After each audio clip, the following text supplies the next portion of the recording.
तक हाय भोगी तो राहे सदैव रोगी. हाय हॅलो नमस्कार, स्वागत आहे तुमचं नाशिककर कोमल या मराठमोळ्या यूट्यूब चॅनलवर.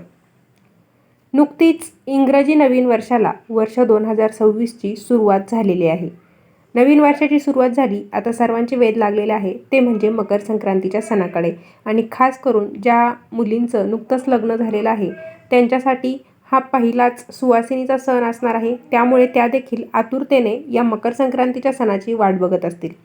मकर संक्रांतीचा सण हा 3 दिवसाचा असतो. भोगीचा दिवस, मकर संक्रांतीचा दिवस आणि किंक्रांतीचा दिवस. मकर संक्रांतीच्या सणाची सुरुवात होते ती म्हणजे भोगीच्या सणापासून.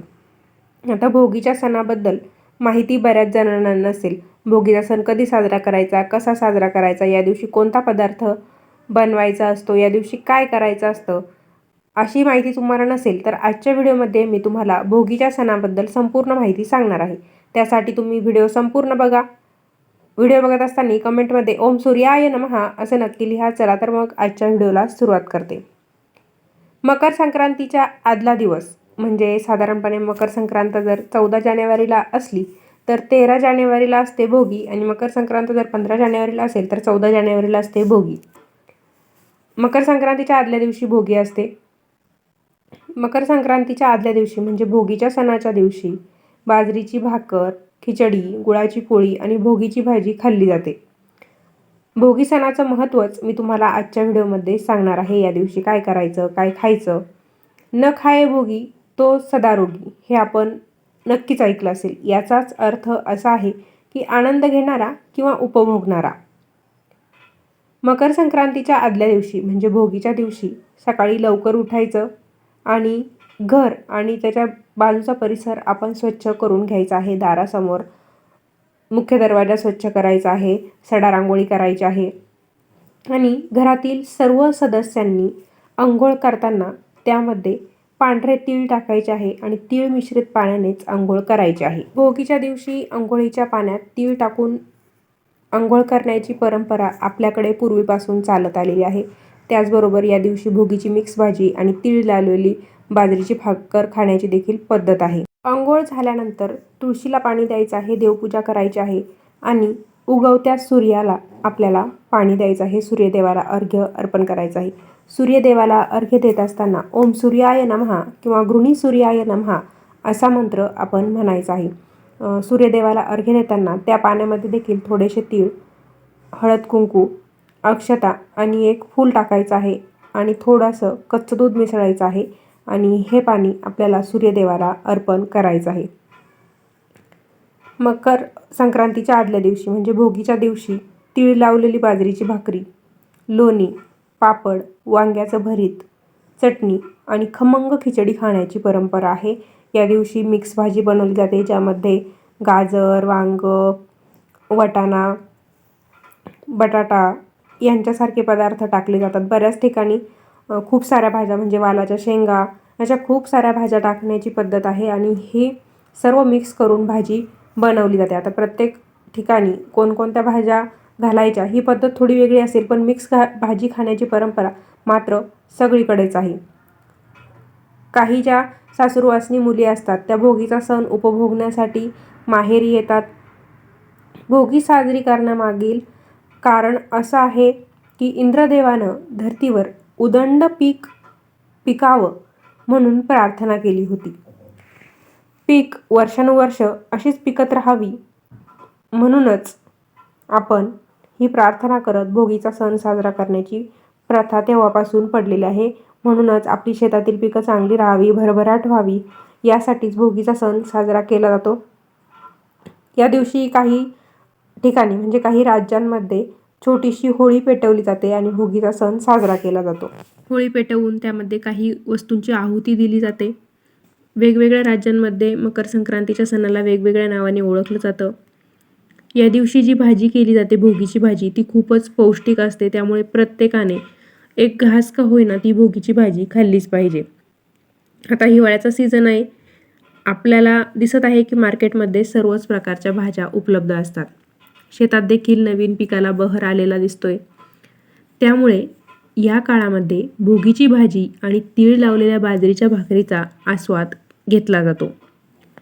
कारण थंडीचे दिवस असतात आणि बाजरीची भाकर असेल, तीळ असेल या पदार्थांमधून आपल्या शरीराला उष्णता मिळते आणि त्यामुळे शरीर वर्षभर पुन्हा काम करायला तयार होत असतं. मकर संक्रांतीचा सण संपूर्ण भारतभरात साजरा केला जातो. मात्र वेगवेगळ्या राज्यांमध्ये वेगवेगळ्या नावाने या सणाला ओळखलं जातं. तामिळनाडूमध्ये या सणाला पोंगल म्हटलं जातं. आसाममध्ये भोगली बिहू म्हणून ओळखला जातो. पंजाबमध्ये लोहरी तर राजस्थानमध्ये उत्तरावण या नावाने हा सण साजरा केला जातो. या दिवशी जुन्या वाईटाचा त्याग करून पुन्हा चांगल्या गोष्टी अंगीकारल्या जातात. वर्षभर कोणाकडून काही चुकलं असेल तर त्याला तिळगुळ देऊन त्याची क्षमा मागितली जाते. तिळगुळ घ्या, गोड गोड बोला असं देखील संक्रांतीच्या सणाला म्हटलं जातं आणि यामुळे वर्षभर नात्यातील गोडवा टिकून राहावा यासाठी शुभेच्छा देखील दिल्या जातात. संक्रांतीचा सण म्हणजे इंग्रजी नवीन वर्षातील पहिला सण. हा सण दक्षिण भारतातील पोंगल या नावाने ओळखला जातो. या दिवशी चांगल्या पिकांसाठी प्रार्थना केली जाते. भोगीच्या दिवशी इंद्रदेवाची पूजा करण्याची देखील परंपरा आहे.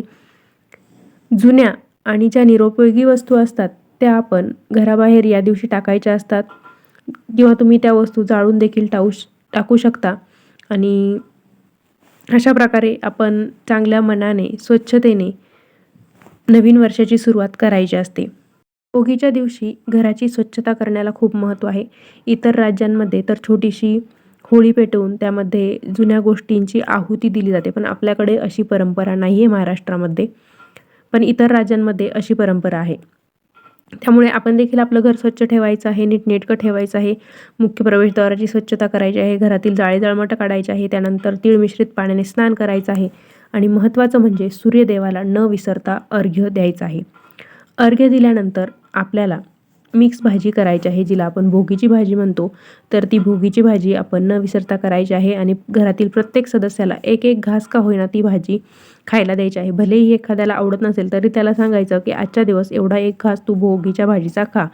पोळ्या करणार असाल, बाजरीची भाकरी करणार असाल तर त्यामध्ये देखील थोडेसे तीळ टाकायचे आहे आणि अशा पद्धतीने हा भोगीचा दिवस साजरा करायचा आहे. भोगीच्या दिवशी कोणालाही वाईट बोलवायचं नाही. कोणी तुमच्यामुळे नाराज झालेला असेल तर त्या व्यक्तीची क्षमा मागायची आहे आणि संक्रांतीच्या दिवशी तिळगुळ देऊन तिळगुळ घ्या, गोड गोड बोला असं म्हणून त्या व्यक्तीची माफी तुम्ही मागायची आहे. सुवासिनी महिलांसाठी हा संक्रांतीचा सण खूप महत्त्वाचा असतो. या दिवशी सुगड पूजा देखील आपल्याला करायची असते. ज्या नववधू असतील त्यांचा पहिला तिळव्याचा कार्यक्रम संक्रांतीला केला जातो. संक्रांतीपासून रथसप्तमीपर्यंत महिलांचा हळदी कुंकवाचा कार्यक्रम सुरू असतो. त्यामध्ये बऱ्याच महिला हलव्याचे दागिने देखील घालतात. तुम्हाला जर हलव्याचे दागिने पाहिजे असतील मकर संक्रांतीसाठी किंवा मुलांचं बोरन्हाण करायचं असेल त्यासाठी हलव्याचे दागिने पाहिजे असतील तर तुम्ही मला कमेंट करा. तुम्हाला नक्कीच चांगल्या प्रकारचे हलव्याचे दागिने आम्ही प्रोव्हाइड करू. तर मंडळी, अशा प्रकारे होता आजचा व्हिडिओ. आजच्या व्हिडिओमध्ये आपण मकर संक्रांतीच्या आदल्या दिवशी येणारा म्हणजे भोगीचा सण नक्की कसा साजरा करायचा असतो, भोगीच्या सणाबद्दल संपूर्ण माहिती जाणून घेतलेली आहे. व्हिडिओ तुम्हाला जर आवडला असेल तर व्हिडिओला लाईक नक्की करा. तुमच्या जवळच्या व्यक्तींना, नातेवाईकांना शेअर करा. त्याचबरोबर अजून आपल्या चॅनलला सबस्क्राईब केलेलं नसेल तर धार्मिक, आध्यात्मिक तसेच सणावारांचे व्हिडिओ बघण्यासाठी आजच आपल्या नाशिककर कोमल या मराठमोळ्या यूट्यूब चॅनलला सबस्क्राईब नक्की करा. त्याशेजारी एक बेल आयकॉन दिलेला आहे, त्याच्यावर देखील क्लिक करा. म्हणजे नवीन व्हिडिओंचे अपडेट तुम्हाला नोटिफिकेशनद्वारे मिळतील आणि तुमच्याकडून आपल्या चॅनलवरचा एकही व्हिडिओ मिस होणार नाही. नवीन वर्षाच्या तसेच मकर संक्रांतीच्या खूप खूप हार्दिक शुभेच्छा. पुन्हा भेटूया अशाच एका नवीन व्हिडिओसोबत. धन्यवाद.